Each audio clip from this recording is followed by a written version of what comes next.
Madame la ministre Aminata Mbengue Ndiaye. J'ai toujours un grand plaisir d'être avec elle. Grande militante, nous avons partagé de grands moments dans le passé. Et je la félicite justement d'avoir été choisie comme la marraine. Et le parrain, comme vous le savez, c'est le président Abdou Diouf, à qui nous souhaitons une très longue vie et une santé de fer. Cet ouvrage est une rétrospective sur ceux qui ont eu à contribuer au renforcement de notre République depuis l'époque du président Léopold Sédar Senghor, le président Abdou Diouf, le président Abdoulaye Wade et le président Macky Sall. Un ouvrage rétrospectif, mais qui regarde également vers le futur. C'est important que cet ouvrage soit lu et partagé avec les jeunes générations, qu'elles comprennent qu'une république, ça se construit sur le temps, dans la constance, dans l'abnégation, mais avec beaucoup de patriotisme. Il faut aimer son pays. Je crois que c'est le message que moi je retiens du livre du doyen Majid Sène. Toutes les personnalités qu'il évoque dans son ouvrage sont des personnalités qui ont sacrifié de leur temps, de leur intelligence, pour contribuer à construire notre République. Et quelles que soient nos divergences politiques ou sociales, nous avons ce qu'il y a de plus important, c'est le Sénégal, c'est la République du Sénégal. Il faut qu'on enseigne cela aux générations actuelles et futures pour qu'elles prennent soin justement de cet héritage-là. Et vraiment, je voudrais féliciter le doyen qui nous montre également que la contribution intellectuelle et la contribution patriotique n'ont pas d'âge. À tout âge, à tout instant, un citoyen doit pouvoir contribuer à la vie de son pays, à la construction de cette République, que nous envient beaucoup de gens à l'extérieur. Je le rappelle, le Sénégal, c'est quand même une démocratie ancrée. Et il l'a évoqué à travers son ouvrage. Les personnalités qui étaient dans la salle, certains ont fait partie du gouvernement d'Abdou Diouf, de Senghor, aujourd'hui du président Macky Sall. Et c'est ça le Sénégal. C'est cette tradition qu'il faut poursuivre, au-delà de nos divergences qui sont passagères.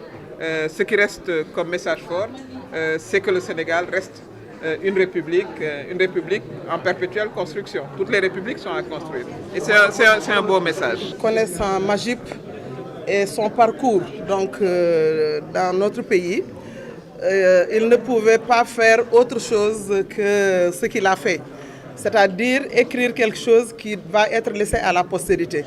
Il y a énormément de jeunes de notre pays aujourd'hui qui ne connaissent pas Léopold Sédar Senghor, qui ne l'ont pas approché, qui ne savent pas qui était Lamine Gueye, qui était Mamadou Dia, et qui aujourd'hui, à travers ce livre, qui est un livre didactique, un livre pédagogique, va leur permettre en tout cas de connaître ceux qui sont à la base de notre indépendance, ceux qui ont été les premiers bâtisseurs de notre pays.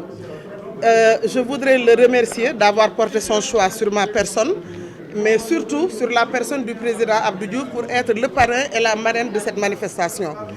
Il a voulu donc, à travers ce geste, magnifier l'action de tous ceux qui ont eu à travailler pour le Sénégal.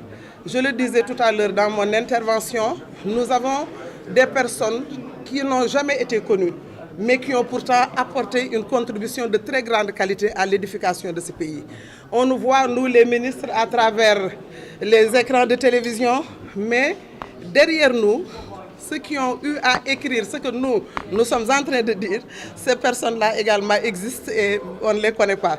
Donc comme l'a dit tout à l'heure Aminata, il y a énormément de monde qui mériterait d'être là-dedans, qui n'y sont pas. Mais je pense que Majip a prévu de faire un deuxième, un troisième tome. Et ce sera en tout cas vraiment quelque chose d'extraordinaire. Donc un ouvrage que la jeune sénégalaise doit prendre comme exemple. Exactement. Et je pense qu'il faudrait peut-être même en faire des dons au niveau des bibliothèques scolaires, au niveau de l'université et au niveau également des centres culturels dans nos différentes régions pour que vraiment les gens puissent venir consulter et mieux connaître en tout cas ceux qui les ont devancés. Et en tout cas, c'est un bon exemple pour les générations à venir. Et on espère qu'il y aura très bientôt les deuxième, troisième, peut-être même quatrième temps. Ces hommes qui étaient choisis en 1960, le 7 septembre 1960, pour entrer dans le premier gouvernement du Sénégal indépendant, sont malheureusement tous morts aujourd'hui. Et très peu de jeunes connaissent ces gens-là.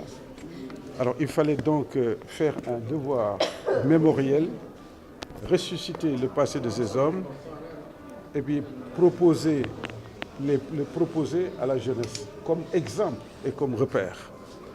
Alors je pense donc que tous ceux qui auront cet ouvrage pourront se familiariser avec des noms. Quand je faisais cet ouvrage, le jeune homme qui faisait la saisie de mes textes, quand il a vu le nom de André Pétavin et François Dieng, il me dit « Mais c'est des Sénégalais, ceux-là » Je dis « Ah oui, parce que André Pétavin, c'est un docteur vétérinaire.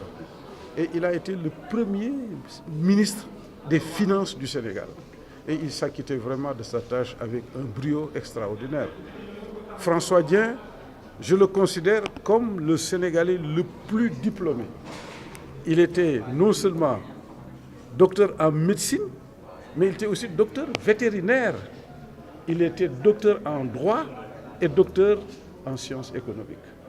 Donc c'était un homme particulièrement brillant qui a été le premier Sénégalais à occuper le ministère de l'Éducation nationale.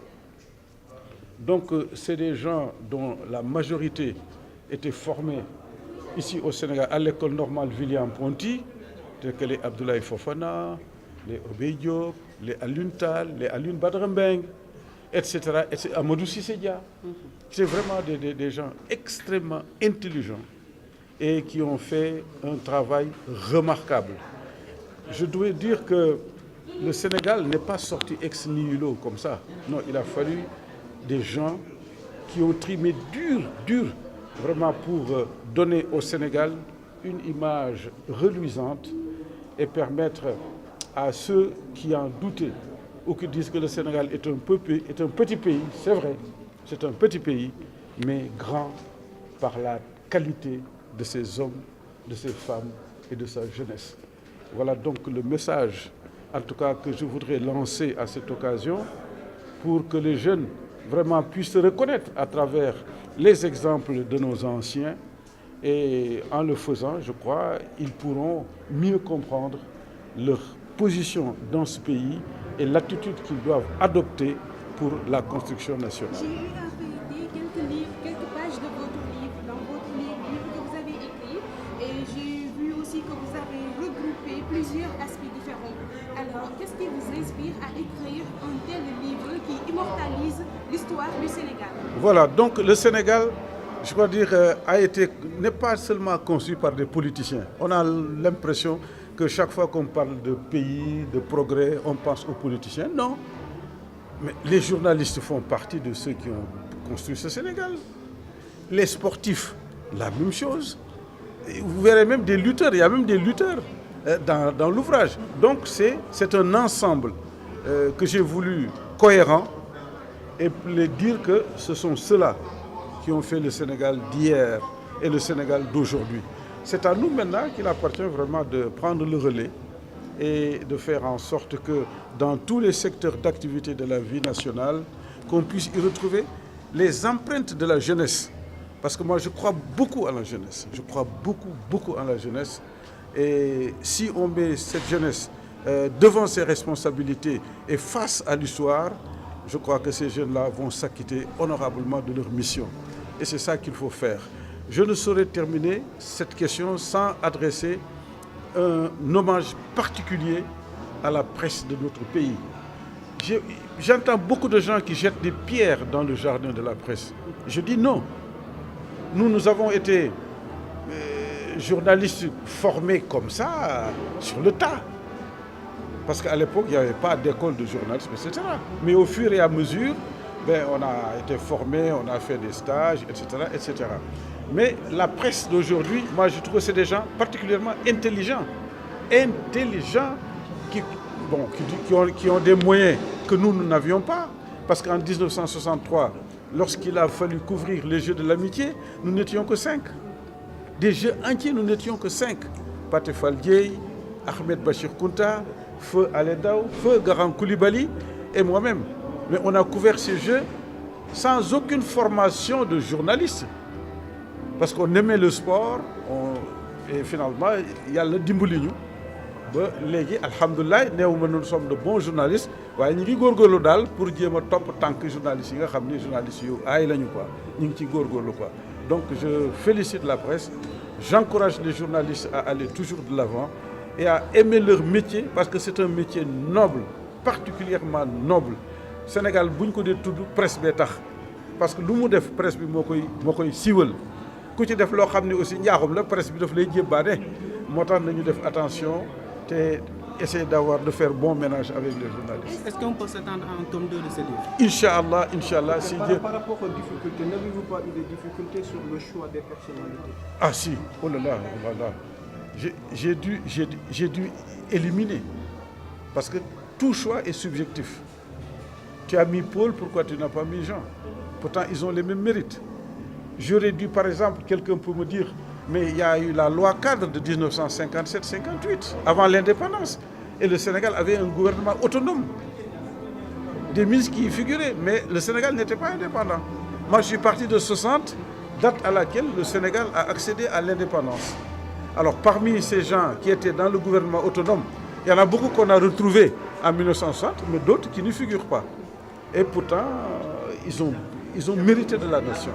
Je crois donc que si Dieu nous prête vie, nous allons mettre sur les chantiers un second tome, mais c'est difficile parce que les archives dans ce pays, c'est difficile. On ne conserve pas. Alors, pour faire ce livre-là, j'ai pris pas moins de 3 ans pour le faire, pour aller chercher des informations à droite, à gauche, aller même dans certaines maisons qui détiennent des photos et qui m'ont permis d'avoir ces photos-là. Donc vraiment, maa ngi sant Yàlla bu baax bi mu ñu mayee ñu liggéey livre bi ba mu sotti. Je ne dis pas que c'est un livre parfait, non, parce que rien n'est parfait. waaye am naa yaakaar ni nit mën na ci sukkandiku pour mën a def leneen. Et je pense que du man dong maa ko war a def sax am na ci ñoo xam ne bu ñu amee les mêmes dispositions que moi daañu mën a def liggéey bu mel noonu.